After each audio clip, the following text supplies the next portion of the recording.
What is up and how's everyone doing today? Welcome back to another new video. In this video today, I'm going to be breaking down the brand new trailer that we got for James Gunn's The Suicide Squad, the quasi reboot, not reboot sequel to David Ayer's Suicide Squad from 2016. I'm very excited for this movie. I'm super stoked that we got a new trailer because that means new footage to break down. So let's go ahead and go over it. But before we do that, I just want to give a quick shout out to the fact that I broke 100 subscribers, and thanks to you guys who are here watching these videos, whether you have subscribed or were a subscriber, thank you guys so much. I really appreciate it. I just got to remind you guys to keep smashing that like button, keep hitting that subscribe button, and always turn on that notification bell if you guys are new to the channel, and only if you guys are enjoying the content that I put out. With that being said, we could get right into this trailer breakdown. So, Warner Brothers has dropped the official trailer for James Gunn's The Suicide Squad. Very amped for this movie, very excited to see the continuity of the DC Extended Universe continue and see what exactly they start to do as far as a more linear, cinematic universe, so to speak. But I'm sure we'll find that out the more we go.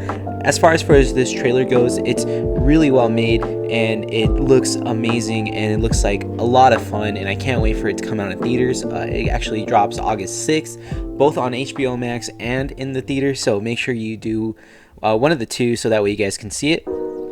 So the trailer itself does give a lot more as far as context. We still don't know the entire plot and what exactly is going to go down specifically, but we can get the gist of things. So we know that they are going into Corto Maltese in South America to infiltrate Jotunheim, which is a ex-Nazi World War II era like laboratory / prison where they're doing some pretty crazy experiments, and there also is probably a big secret that's going on. And in this trailer it's revealed that it is called Project Starfish, and actually it's a funny scene, and I think John Cena is going to kill it as far as the way he does comedy goes. He's actually really funny. You guys should go see the other movies that he's done where he's acted in the comedic role, so just gonna throw that out there.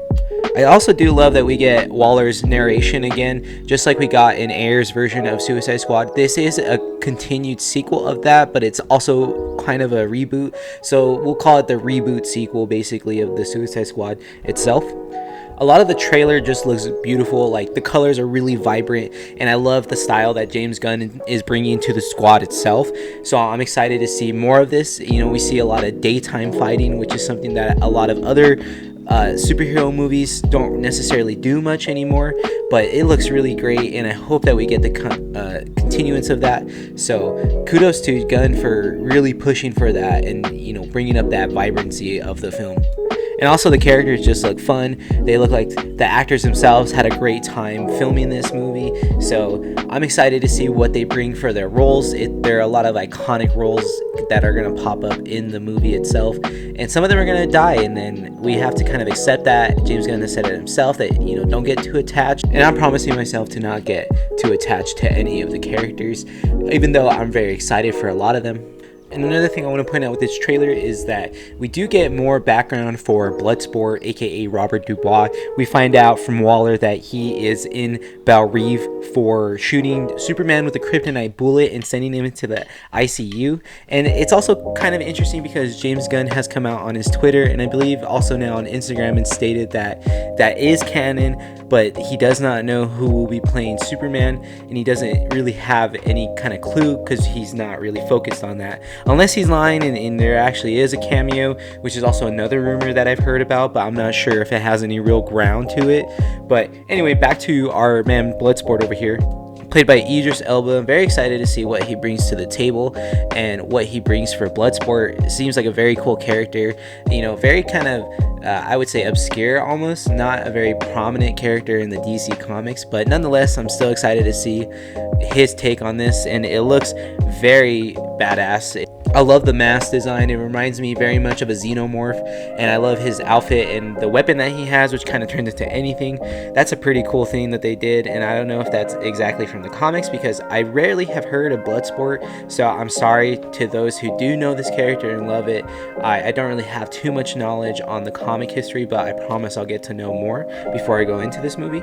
But for this movie in particular, we learn that his daughter is actually a crucial component of his life, and she's going through what I believe something with the courts and police. So Waller uses that to her advantage and implies that if Bloodsport was to join her Suicide Squad, then it would definitely help out the daughter with her issue. And that relationship with his daughter is going to be very crucial to Bloodsport and who he is as a character in this film. So because of that, he decides to join the Suicide Squad and do this for the benefit of his own daughter. With Waller's narration, we find out that she is putting together a squad in order to erase all traces of something called Project Starfish, which is going to be in Corto Maltese, in the South America location that this movie is going to be set in. So she wants the squad to go and erase everything and have no, way to find anything on this. And this alludes to the fact that Starro is going to be the main big bad of the film itself, the big MacGuffin of the movie that the squad needs to defeat, and what makes them heroes in the eyes of others, even though they're villains as introduced to us. So we also see, of course, the notorious Team A squad that has been leaked before it even got announced, with all the really cool actors and actresses that they pulled for these roles, because they're mostly cameos. They're not going to be in the film for much longer than maybe the first 10 minutes, if that, depending on how the film opens and unfolds. So we'll see how that goes. I'm very excited though. I can't wait to see the bloodbath, and quote what someone said as balls exploding and all kinds of body parts exploding. Actually, it's Flora Borg here playing Javelin who said that. So I'm excited to see if that actually is true, given the hard R rating that this movie got. So we'll refer to that as Team A, and then she also has Team B, which is our boys Bloodsport, Peacemaker, Polka Dot Man, Ratcatcher, Harley Quinn, and of course King Shark, voiced by Sylvester Stallone, which is really cool to see, and see him again in a comic book film since he was in Guardians of the Galaxy 2. And I also want to point out that both Harley Quinn and Rick Flag will be on both versions of the team. Rick Flag will be leading both versions and see the first one go down and see that all, pretty much fuck up, and he have to recalibrate and have a new team. Harley Quinn will be reportedly in the first team itself, get in, they get ambushed, taken out, except for Harley Quinn, who manages to sneak her away and I guess be the general's lover, who is also kind of a secondary antagonist, just to kind of be filler for until we get to Starro. And let me know what you guys think, but from my assumption and reading into this trailer, there's a shot in particular that I have on screen between Rick Flag and Harley Quinn where they exchange a pretty long glance, and it seemingly implied that the camaraderie has certainly heightened, but it also maybe implies that there's a relationship going on between them. So let me know what you guys think in the chat. Not that really is crucial to the plot, but I think that'll be kind of a cool little piece of information that we get, because it's not important, but it's something to just kind of show character development and what has been going on between films and whatnot, as far as each character and their interactions go. Another thing to love about this trailer is that we get visual confirmation that Peter Capaldi's The Thinker is not necessarily a part of the squad itself, but he's already on the island in association with the general and this other mystery character who I believe is going to play a crucial part. I just can't think of the character that he's going to play in the Suicide Squad, so forgive me, I'm sorry. But he is aware of Starro's presence, as the general and this other character know that Starro is there underneath Jotunheim, and they're going to be in allegiance somehow with Peter Capaldi's The Thinker eventually becoming captive of the squad, or at least a few of them, as we see later on in the trailer. The scene where they're prepping for their mission and getting to know the facts from Waller is hilarious. And like I said earlier in the video, John Cena pointing out that Starfish is also slang for a butthole is really fucking funny, and the delivery of it was just so well done. I love that he's genuinely trying to ask a question and get concise information, but it just comes off as just trying to be an ass to Waller. So shout out to John Cena. I love his comedic acting. I think it's pretty underrated, honestly. The rest of the scenes in this trailer just make it look like a fun time. I mean, we see them crashing a party, dancing, having a great time, and then subsequently crashing a van as they're presumably trying to make a getaway of sorts or something like that. But it just looks so fun, and again, everything pops out. It's not a dark film. We see a lot of colors, a lot of life on screen, so I'm excited to see that translate on the big screen in the theater. And I promised myself I wouldn't get attached, but I can't help but being so excited to see Polka Dot Man's debut. Such an underrated Batman villain, and I can't wait to see him on screen. His power set is just so unique, using those little portals or globs to just do multiple different things, whether it's getting a weapon or creating some sort of defense or whatever he needs at the moment. Just really cool power set, and I'm excited to see this translate on screen. And the actor David Dalsmalchian is just awesome, and I think he's a great actor to have in your movies.